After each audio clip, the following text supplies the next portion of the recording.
You've been talking about basically deleting beers and a little bit of subtle drug use. In the action sports space, a lot of people deleting beers, a lot of people using drugs.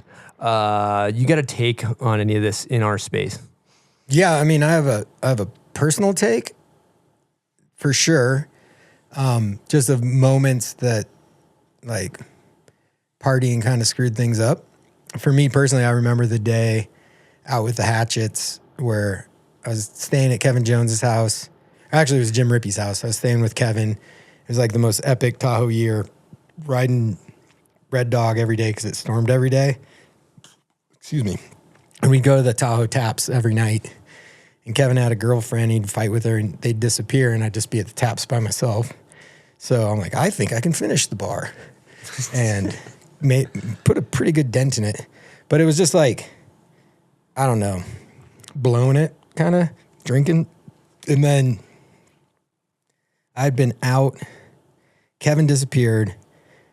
He finds me, tracks me down at like 4:35. He's like, it's on. I'm like, fuck. What's on? And I'm hammered. And Hatchets were like, Bluebird, it broke. We're going. Rippy's coming. We're going to build this jump. It's going to be epic. And I'm just puking. And we drive out to the jump, and DJ Sullivan comes out to shoot photos and the whole 9 yards. And I remember being at the top of the jump and just telling Jones, like, dude, I don't know if I can do this. Like, I'm kind of hurting. And he's like, oh, well, best landings are now. Do your best trick. And I'm like, fuck, I don't know if I can go straight. Like, I don't know. And Rippy goes and he does some Rippy thing. I go, I can't even do a 180. Like, I just put in the biggest bomb hole there's ever been.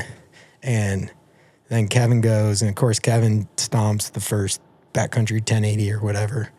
And day goes on, and I just give up after a while. And we get back to the car, and DJ Sully's just like, fuck you, Sypniewski. You wasted our time. You wasted the film. This was a spot someone else could have, and just laid into me. And Mike Hatches didn't say anything. It was just like, whatever. And I just remember like going home so disappointed. Like, that was my shot. Like, I was filming with the Hatchets that year. Like, I had I got invited, had a shot to pitch in the big show. And it's just like, you got drunk instead. Like, you couldn't manage your time or manage whatever. And so there's definitely times where I'm like, fuck, drugs and alcohol are bad. And seeing close friends, have substance abuse problems, have it affect them. It's a legit serious thing. I think outside of beer, which is still alcohol, but it's not that bad.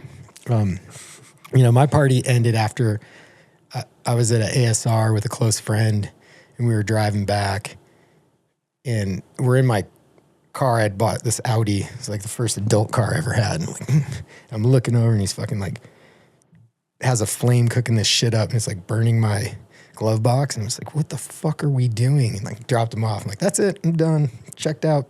Party's over.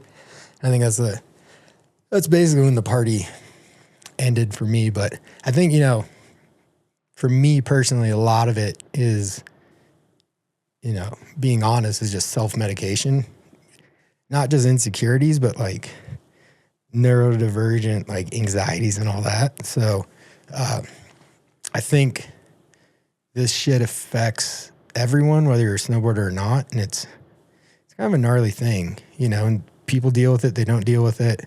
I think I've got this big dream that one day, how do I explain this? So in addition to seeing people close to me, within skateboarding, was not only substance abuse problems, but also mental health problems and suicides and stuff like that. And then having stuff that's close to home to me. At one point, I got introduced to this organization called Music Cares, which is a nonprofit that basically helps people in the music industry. So not just artists, but like sound people, producers, engineers, stuff like that. And what they do is within music, if you're having a problem, they help you out. And it may just be hey, here's someone to talk to. It may be, hey, we're going to put you in rehab and take care of it for you. Or it may be, hey, you're having a mental health crisis. We'll get you somewhere safe and have you talk to someone. And it's a real amazing organization. And I think it would be amazing if Snow Skate Surf had something like that. There's just so many people that we're friends with, that we connect with, have issues. And it's not just drugs and alcohol, it's mental health shit. Could be for a variety of things, but there's organizations in skateboarding like Ben Raymer's foundations. There's already some in snowboarding too. I think, does Leanne have one? Well, there's somebody's thinking about you, which is suicide prevention that Desiree has. Or Desiree, sorry. Yep. Desiree's got that. Yep.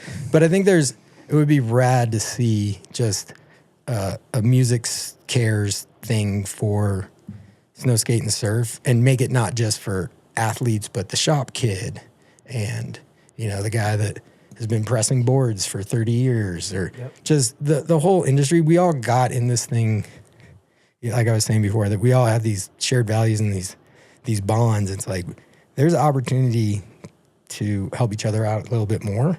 I would love to be the one to raise my hand and say, I'll do it. But, I know myself, and it's like, don't know if I could spearhead it, but if anyone wants to start it, I'll help out in a heartbeat. But Music Cares, look it up. It's a sweet organization. I talked to Chad Denena about it a bit. He's the one who introduced me to him. But yeah, I think our lives aren't going to get any easier, right? It's becoming more complicated. The social media stuff makes it more complicated. Whether it's a variety of things, I think reach out. It's not just checking in with your friends, telling them you love them. It's like, it's a bit more than that, right? I'm a parent, so I definitely think I focus on my kids, and then it's like, oh wait, your kids, you have different relationships with different people. And even like my children, I'm like, oh, I'm so close to them, I would know everything. It's like, no, you don't. You have to ask. You have to get engaged. You have to follow up. You have to do these things. And it seems daunting and like a lot of work, but it's easier to do this work now than these other things happening.